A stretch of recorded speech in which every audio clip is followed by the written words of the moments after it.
US को जब देखो लोन लेते रहते हैं, डेट में पड़े रहते हैं, इसके चक्कर में इन्फ्लेशन बढ़ता है और उसके कारण स्टॉक मार्केट में हमेशा इंपैक्ट पड़ता है।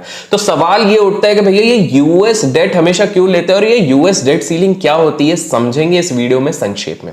सबसे पहले तो आपको ये समझना पड़ेगा कि जब भी आप समझते हैं, ये टर्म सुनते हैं यूएस नेशनल डेट, तो ये यूएस नेशनल डेट होता क्या है? यूएस नेशनल डेट कुछ नहीं होता, ये रिकॉर्ड होता है, एक अकाउंटिंग रिकॉर्ड होता है कि गवर्नमेंट ने कितने डॉलर्स उसके पास आए हैं माइनस कितने डॉलर्स उसने स्पेंड किए। अब स्पेंड किस में करेगी गवर्नमेंट? वो इंफ्रास्ट्रक्चर, रोड्स बनाने में, हेल्थ केयर पे, सिक्योरिटी देने पे, ये सारी चीजों पे वो खर्चा करती है। आपको एक चीज समझनी पड़ेगी कि जब हम यूएस नेशनल डेट की बात करते हैं तो मोस्ट ऑफ इट्स डेट ये होल्ड जो करती है यूएस गवर्नमेंट, वो करती है कंसिडरेबली सेफर इंस्ट्रूमेंट्स, जैसे कि हम बोलते हैं गवर्नमेंट सिक्योरिटी बॉन्ड्स। ये उनमें होल्ड करने की कोशिश करते हैं, जिनको कहा जाता है कि ये डिफॉल्ट नहीं होते क्योंकि गवर्नमेंट बैक्ड बाय है।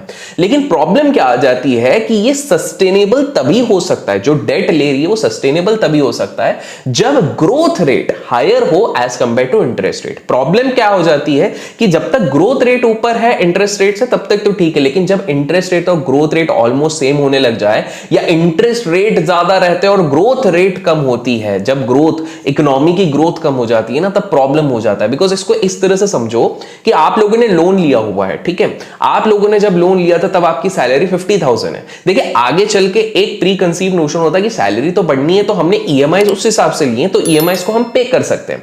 लेकिन जस्ट इमेजिन 50,000 की जगह अगर आपकी सैलरी अचानक से बिकॉज ऑफ ले ऑफ या किसी कारण 20,000 आ गई, तो कहीं ना कहीं आपकी एबिलिटी टू पे बैक द डेट कम हो जाती है, कर्जा कम हो जाती है। Same goes with USA. आपको समझना पड़ेगा कि यूएसए एक बहुत बड़ी मिस्टेक करती है, वो बोरो तो करती है पैसा, लेकिन उसको सबसे ज्यादा इमीडिएट कंजम्पशन में यूज कर देती है कि अभी के लिए ये सारी चीजें, ये सिक्योरिटी देनी है, ये पेंशन फंड्स में देना है, instead of putting it for emergencies and long term investment. इसके कारण क्या हो जाता है? इसके कारण एक इकोनॉमिक टर्म आ जाता है जिसको कहते हैं high debt to GDP ratio. High debt to GDP ratio के कारण उनकी एबिलिटी टू पे बैक घट जाती है, जिसके चक्कर में हमेशा भय बना रहता है। तो अभी आपको समझ में आया कि क्यों जब भी हम यूएस नेशनल डेट की बात करते हैं अचानक से हर जगह टेंशन क्यों छा जाती है? ये इसके कारण है। आपको समझना पड़ेगा जैसे जैसे इंटरेस्ट रेट राइज होंगे तो गवर्नमेंट को, यूएस गवर्नमेंट को और इंटरेस्ट पे करना पड़ेगा डेट को। इसको ऐसा समझो, आपने पहले लोन लिया था 8% पे, इंटरेस्ट रेट बढ़ गया 15% हो गया, 14% हो गया, 13% हो गया, तो आपको और ज्यादा पे करना पड़ेगा फॉर द सेम चीज, और जिसके चक्कर में एक फियर ऑफ बैंकरप्सी हमेशा बन जाता है। लेकिन बहुत सारे इकोनॉमिक प्रेडिक्शंस किए गए हैं। माइकल बुरी हमेशा कहते रहते कि दुनिया खत्म हो जाएगी। रॉबर्ट कियोसाकी जिनने रिच डैड पुअर डैड नामक एक किताब लिखी, वो जब देखो कहते कि भैया दुनिया खत्म हो जाएगी, डेट बहुत ज्यादा बढ़ रहा है, इकोनॉमी डिजास्टर की तरफ पड़ जाएगी, यूएसए खत्म हो जाएगी। इतने सारे प्रेडिक्शंस के बाद भी आपको एक चीज समझनी पड़ेगी कि हम अगर एक और इकोनॉमी को कॉन्ट्रास्ट में लेते हैं तो वहां से हमको समझ में आएगा कि क्यों इसके होने के चांसेस बहुत कम है। देखिए जापान का अगर एग्जांपल है तो जापान में परसिस्टेंटली फिस्कल डेफिसिट्स देखे गए हैं और उनका कर्जा बहुत बढ़ते जा रहा है। जापान की ग्रोथ भी अच्छी हो रही है लेकिन कर्जा भी बढ़ता जा रहा है, बट स्टिल उसने इन्फ्लेशन को या फिर हाई इंटरेस्ट रेट ने इतना ज्यादा परेशान नहीं किया, बिकॉज वहां पर ग्रोथ कंसिस्टेंट बेसिस पे चलती जा रही है। और इन सारी चीजों को रोकने के लिए कि भैया एक साइकोलॉजिकल बैरियर बनाया जाए, यूएसए ने एक बहुत बढ़िया कंसेप्ट बनाया और उसको हम कहते हैं, भैया यूएस वालों ने ही इसको नाम दे दिया यूएस डेट सीलिंग।